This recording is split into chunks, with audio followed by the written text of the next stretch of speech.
Okay, good morning, everyone. Get ready to today's medical meeting, medical infrared advance. And first of all, thank you for joining us in this exciting new meeting, our first medical webinar, 2024. So here we will explore some fascinating and advanced topics in medical infrared imaging. And I'm very glad that most people are registered to see this event.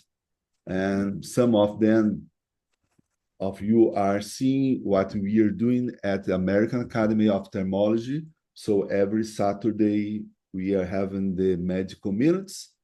And today, the advanced, the medical webinar 2024 with some friends, some speakers to share their acknowledgement with you and you to share your questions and your experience with us.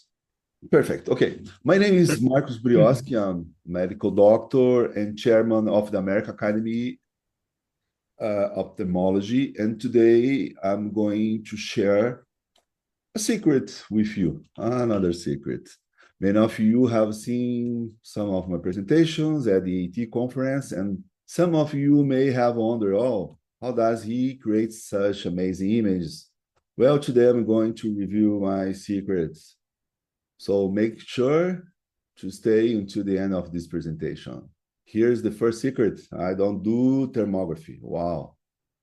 You don't do? How is possible? Yes, we are doing infrared imaging.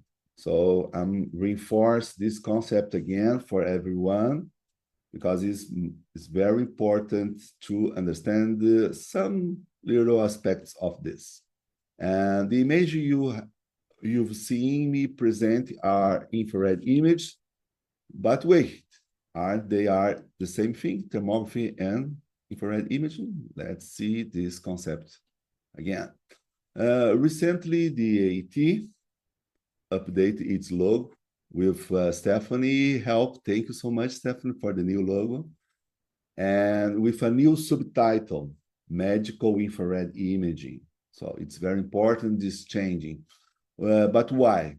Today, today's challenge is to explore the evolution of thermography and infrared imaging, particularly in how it has transformed clinical practice with AI driving. I'll speak at the end about AI, and especially the point of care approaches in vascular health, neuromodulation, and oncology. Oncology means not only breast, but other tumors too. And we'll be discussing the key differences between thermology, thermography, infrared imaging, and most importantly, why these distinctions matter for real-time diagnostics and treatments. Let's dive in and explore what has changed and how choosing the right terminology reflects the advancements we see in clinical practice and research today. Today, we are diving into how medical thermography and infrared imaging have evolved, particularly in the introduction of AI-driven point-of-care approaches. These advances are reshaping clinical practice in areas like vascular health, neuromodulation, oncology, as I told. Let's explore what has changed and how these new methods improve diagnosis accuracy and treatment. Thermography is a technique that captures infrared radiation to create thermal images, visually represent temperature variations on surface of objects or the human body, human skin.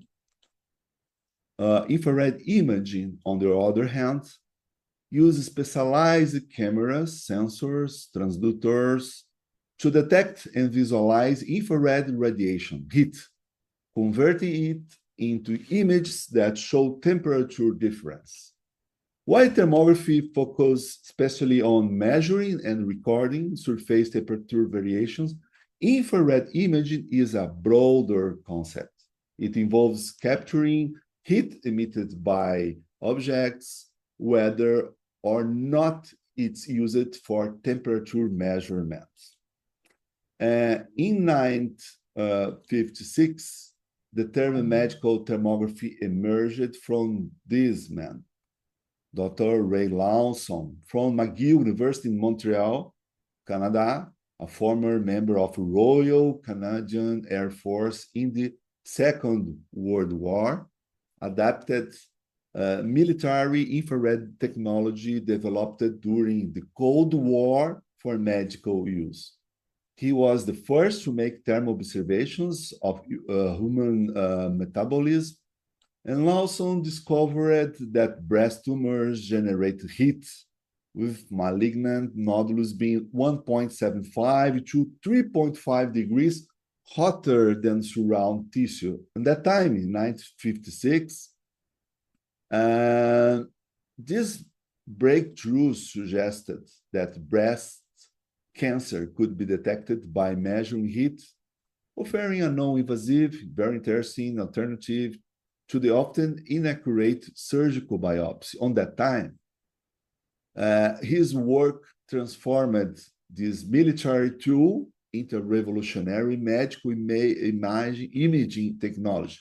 But he didn't have idea in what will happen, or he didn't have idea that today, October 19, we'll be here discussing about his discoveries and the new things that happen after this.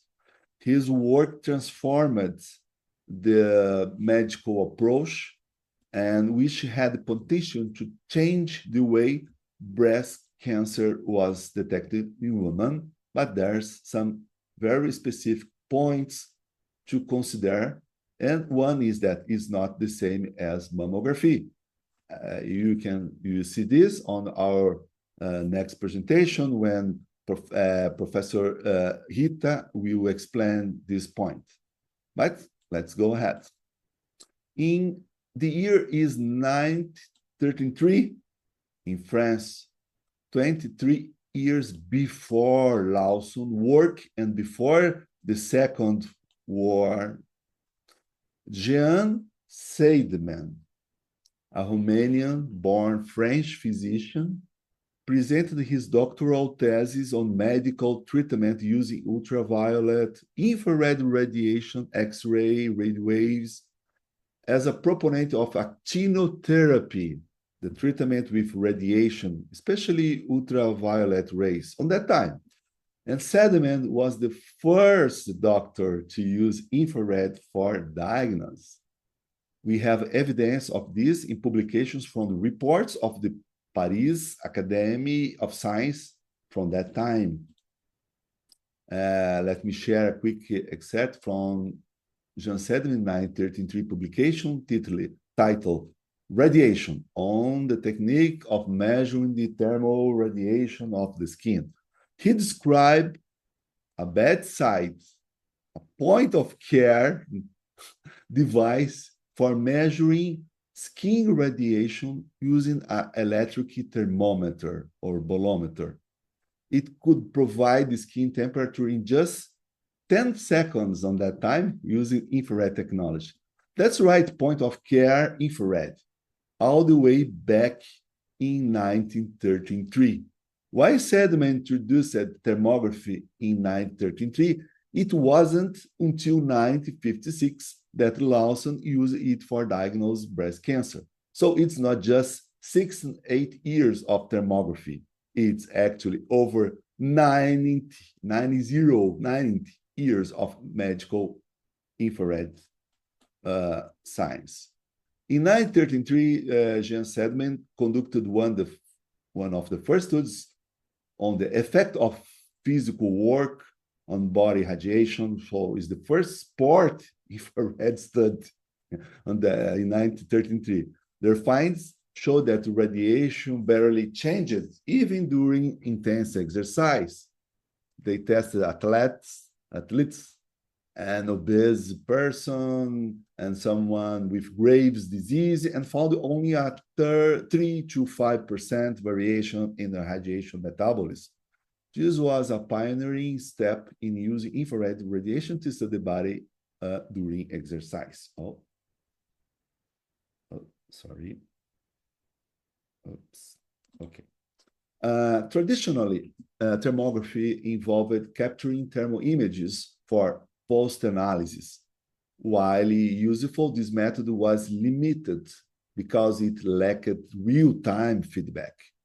It worked well for detecting superficial issues like temperature difference, but wasn't fully integrated in ongoing patient care until recently. So this is very important. The integration with the real life, the physician real life, the doctor real life is to practice the medicine in front of his patient. Here we have classic thermography. In this method, we can use different color scales during post-processing to highlight specific structures of the body, like the eyes, the nose, lips, or temporal region. We can also apply image filters to focus on different systems. So if we change the color, we can give more highlight for muscular, vascular, inflammatory, metabolic, or nervous with specific softwares we developed for medical applications and other ones. And especially, we can use graphical methods to track the progression of diseases, tracking techniques, monitor treatment effectiveness, and assess patient recovery and prognosis. This means we are not just rely on subjective color evaluations, but also on quantitative measurements. This makes the method more precise and scientific, helping doctors make informed decisions, such as when to start antibiotics, recommend surgery, or change therapeutic approaches with the support of infrared images. Not only based on this, but it can give us the right way or make us to think about the better approach. In recent years, I developed with my team, 3D thermography system for mapping heat distribution. This system allows me to see details that aren't visible in 2D, two-dimensional. The depth effect gives me a much richer and more reliable view for thermographic evaluation. Here's an example of active herniated disc and lumbar discopathy, a functional image of this. Here's another example of 3D thermography for heat distribution mapping. Notice how clear this case of ankylosing spondylitis is. Even thought the MRI wasn't conclusive. And here is very easy to identify this and sure to correlate with the clinic and other exams. The 3D view with interferometry technique is truly remarkable. With classic thermography and post-processing, we reached the point where we can create incredible 3D images like this one, showing the intensity of radiation emitted by the brain, and even calculating brain metabolism in real time.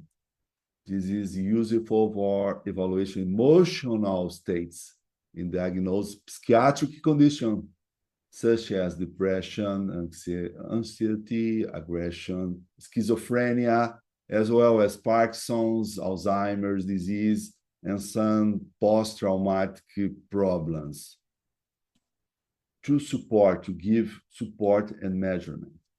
Infrared imaging is evolution of thermography. Today, with real-time analysis and AI integration that we'll show at the end, we are able to make immediate decisions at the point of care. At the point of care. This is the point. This is crucial for fields like vascular medicine, neuromodulation, where quick insights into blood flow and nerve activity can drastically impact patient outcomes. 10 years ago, we moved away from using cameras on fixed towers and tripods and began using high-resolution portable cameras.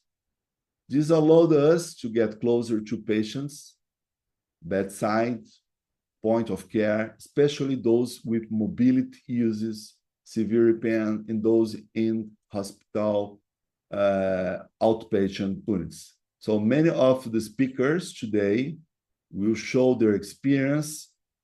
Luciani will explain about her experience in thermography, and Rita in oncology, Sergio on healing. So you see most of the image they will show us are bedside or point of care, maybe in hospital or in their clinics, by using this approach that we are using 10 years ago. 5 years ago, we started using smaller, lighter portable cameras. Technology give this opportunity for us to use this device, the different kinds of device. Although they have lower resolution, they offer a special feature, the ability to fuse thermal invisible images, creating what we call multimodal or hybrid thermal visual images.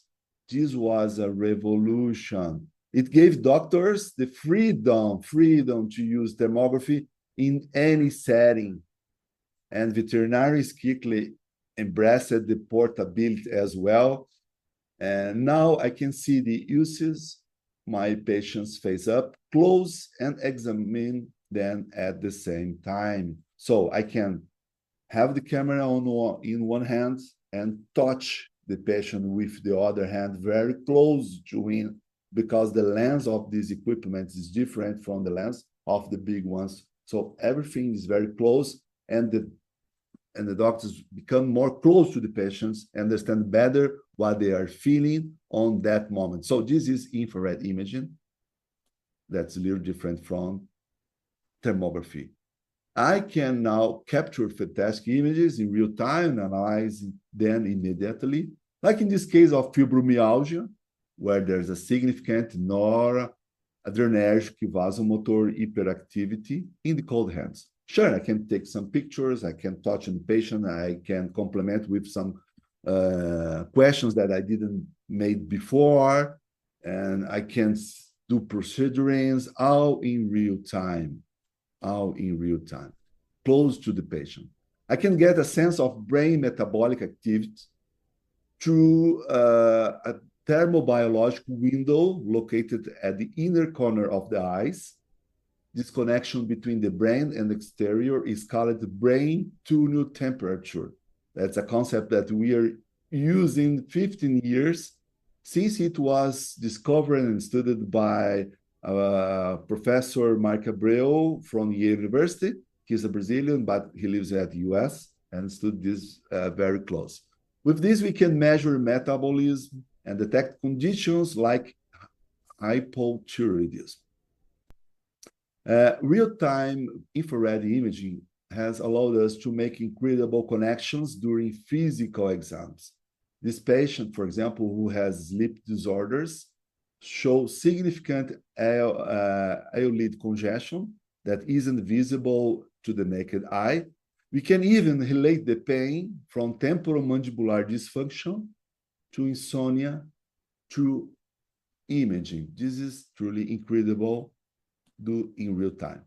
For over 10 years, we have been performing infrared guided treatments, such as needling, acupuncture, shockwave therapy, laser therapy, neuromodulation. All of this is monitored in real time both by the doctor and the patient. The patient see the image on the screen during the procedure.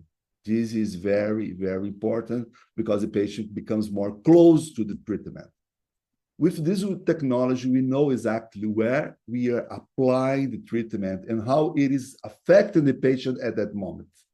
Today, many places still perform these procedures blindly, without fully understanding what is happening with the patient's body. Many friends of us doing blindly. Doctors and patients have to wait weeks to see if the treatment is working or not working and these things.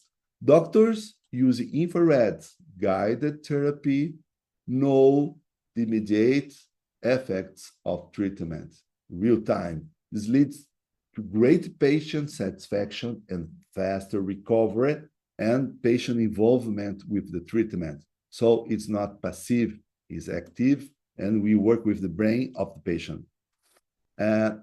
During the pandemic, robotics emerged, specifically telerounding, where I started using robots to visit post-operative patients and evaluate their surgical scars and other biologic things from my home,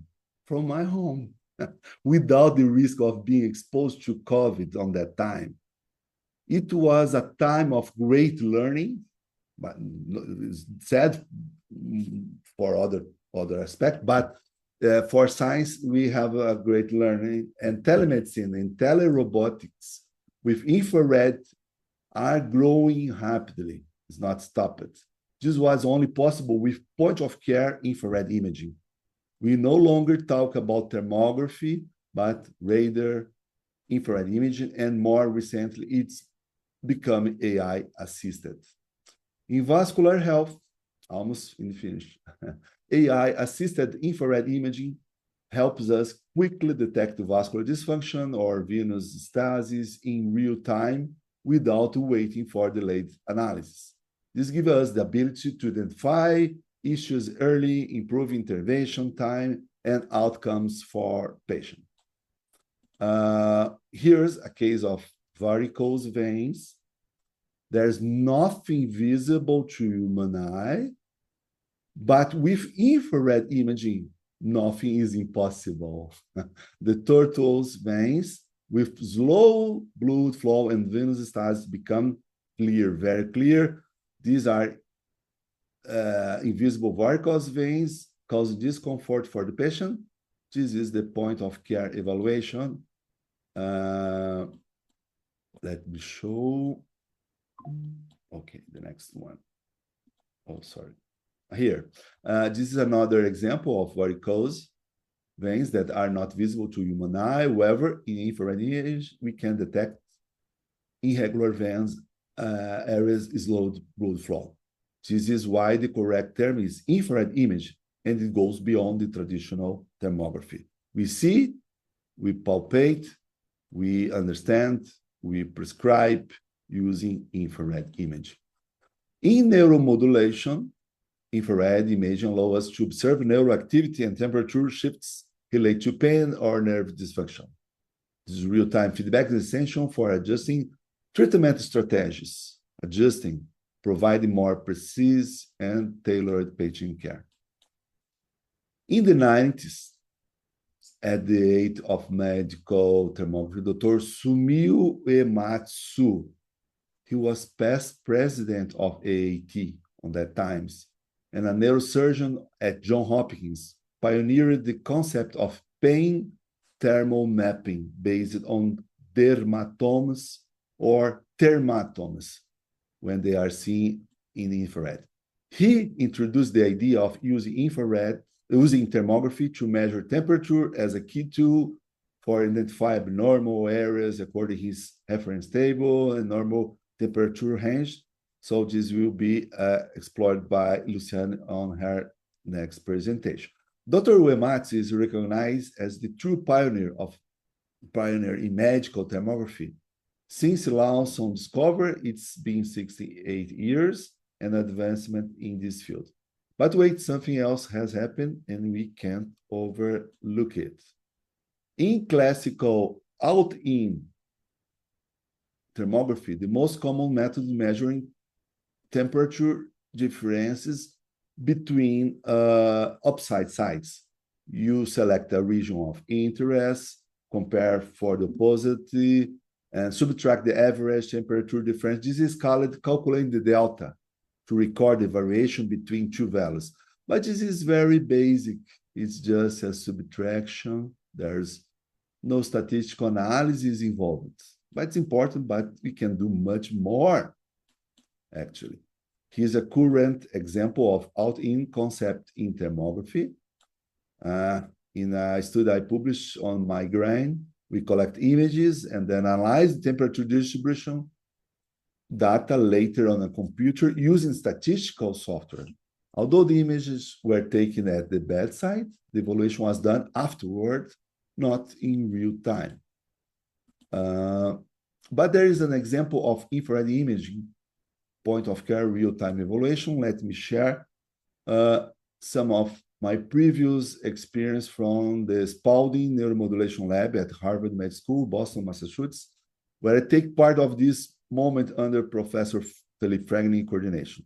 One key observation we made was vasodilatation of the hands in response to TDCS, transcranial direct current stimulation.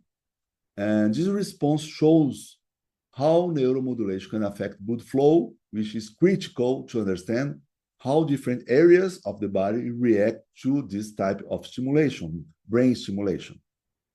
We also compare this find with other neuromodulation methods using transcranial, intracranial, spinal electrical stimulation, highlighting how each method produces different effects on the body.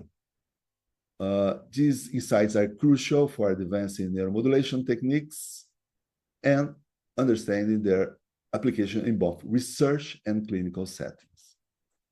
In oncology, infrared is becoming a powerful tool for detecting tumor activity and monitor treatment effectiveness by visualizing metabolic changes as a biomarker and blood flow. We can get a non-invasive look at how tumors are behaving near the 0 point when they start into the development of palpable tumors. Offer another layer of insight for personalized cancer treatments. Many out-in thermography studies are conducted this way today. Thermal images are collected, the data is analyzed in tables, and using quantitative criteria, a result and diagnostic conclusion are generated. Numerous breast studies have been conducted following this exact process. Let's clarify the conceptual difference between thermography and infrared. So, in out-in concept, thermal data is collected from outside. In contrast, the in-out concept infrared image allows us directly visualize the heat distribution of the surface.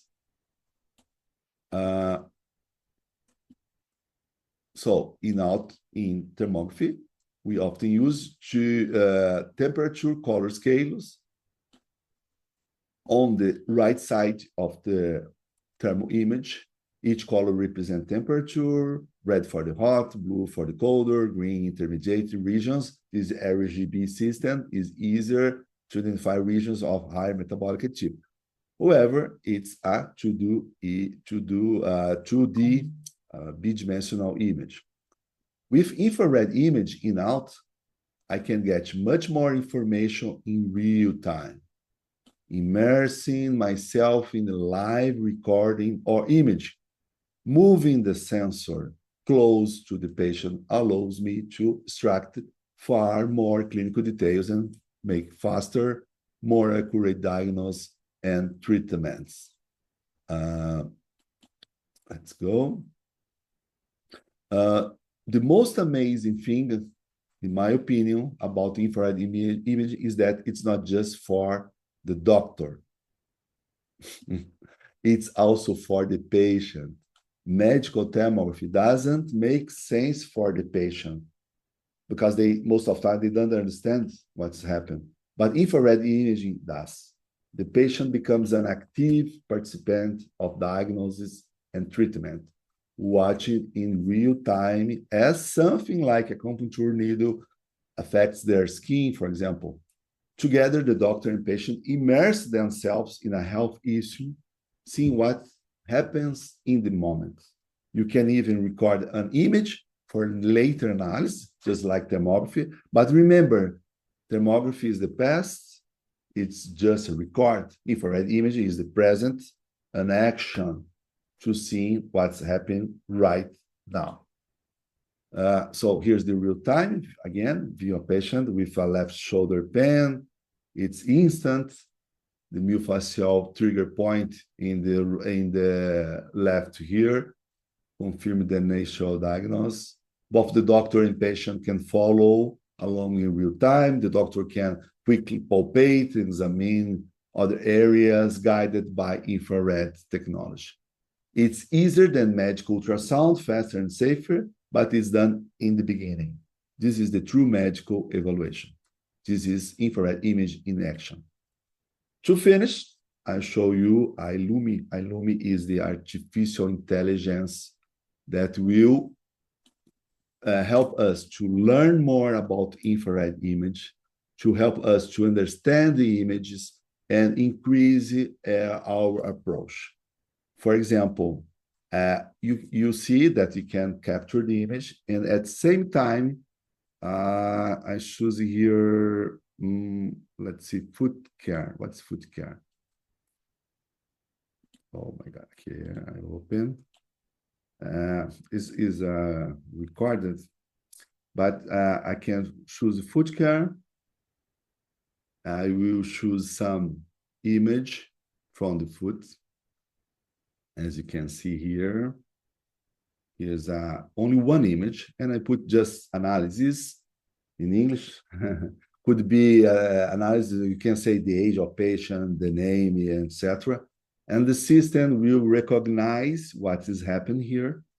Will describe you in real time, in 2 or 3 seconds, what's happened.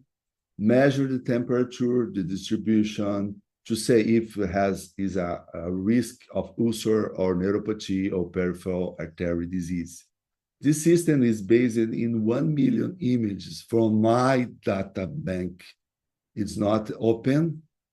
It's a closed, it's a specific access for this, and is based on neuronal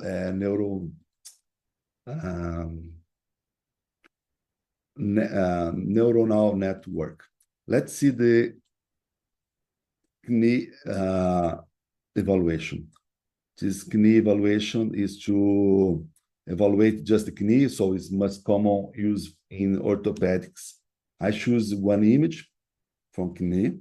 The system will identify if it's the right or the left knee to identify what is happening there. So the system, based on what I learned to the system, you identify the structures, give the report in real time, save the distribution of that.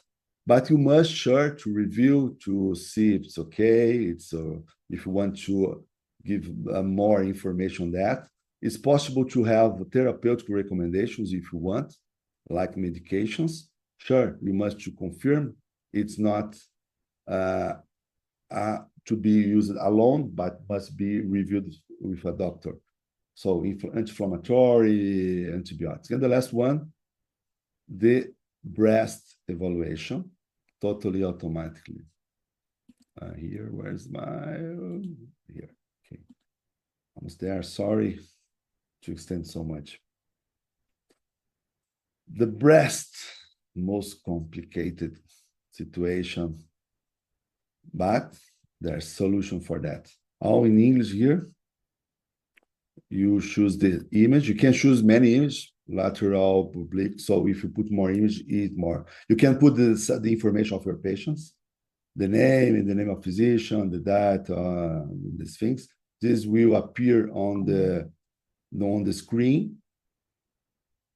Here, the name of patient, the description of the problem, the grade of the problem, reference, and this is almost ready to be printed as a report. We must review and to confirm what's happened with the patient.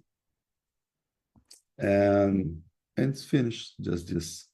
So this is the point of care AI driving technology present for the first time to AAT.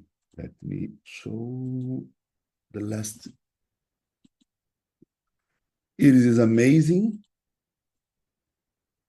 So let's go to the, sorry. sorry. Almost there. So medical infrared imaging covers a broader view. The literature is showing that if you're looking for infrared image, you have much more results. If you look in the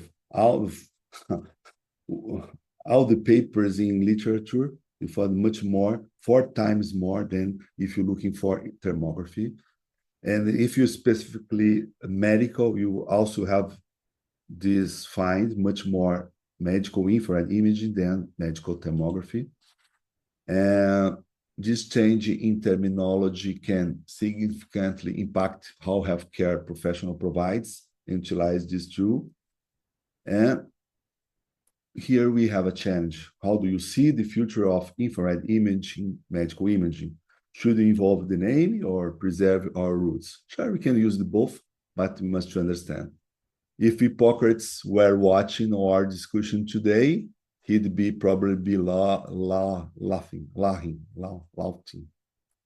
2,050 years ago, Hippocrates, the father of medicine, detect diseases, covering the patients with medicine where it dried faster, and he wrote, in whatever part of the body excess of heat or cold is felt, disease is there to be discovered. So we are doing the same as Hippocrates did 1,500 years ago, but actually with technology. Conclusion, infrared imaging has transformed the way we use thermography from real-time diagnostics to AI-enhanced accuracy. These advancements allow us to integrate imaging into point-of-care practice across multiple fields. This isn't just a technical upgrade, it's a shift in how we approach diagnosis and treatment planning, especially in high-impact areas like vascular health, neuromodulation, and quality. Thanks so much, and we are open for questions. Thank you. Yeah, just a quick question on with point-of-care applications, the obvious advantage is you're real time, you're closer. There's a lot of benefit here. But my question becomes with traditional imaging, we've always done acclimations, laboratory controls, and things like that. And would we be losing any data because we don't have those controls? And if so, would there be a role for both systems, meaning for certain analysis, you'd want all the controls, and for other types of analysis, you may be able to relax some of those controls and take advantage of the point of care flexibility? Great question. We made this between us many times with our group, and the answer is you have 2 ways to do. So it's you must to compare as the ultrasound. Nowadays we have pocket ultrasound that many doctors do, obstetrics, vascular. They do very fast. It's just and they make a simple question. There's a problem here or not? Occlusion or not occlusion? Inflammation or not inflammation? Okay. But when the image are done in a lab, ultrasound lab, with a specialist, he will spend more time doing the same exam, and he will give more information about what's happened. What this means? Point of care, it's not good to do reports, for example. Because point of care is just I have a problem here. It's true that the patient have a pain here, or something very short question. Sometimes Kane, it's not possible to answer. Oh, no, it's very hot here. The patient's not prepared. Then you forget, not work on that moment. But not means that will not work all the moments. Most of time it works. So I can have idea that I have a problem on that moment, and can I change my treatment? But sure, we must to take care. We must to study. So we need to learn. We need to do courses. We need to wait. It's better to wait 20 minutes. It's better to do in a 23 Celsius degrees. These things is the basic. Is basic, but it's not. We cannot stop person to do point of care. They must understand, oh, this image is a point of care or is a thermography? No, it's a thermography, traditional one. Oh, okay, great. And now I'm studying, comparing some drugs, doing point of care. Oh, it's not good because there are many problems on this. But you can use, but to compare drugs, if drug B or A is better, more complicated. Yeah, so it's really about different applications. When certain applications are better suited to point of care, certain applications are better suited to fixed units with the standardized laboratory conditions. Now, that makes a lot of sense. I appreciate you clarifying that for me. Yes, and I believe in future we have an UCI, intensive cares, with some cameras doing this in real time, some basic things with beds on or the patient room or something like that. But sure, we must to know the limits. Who will know the limits?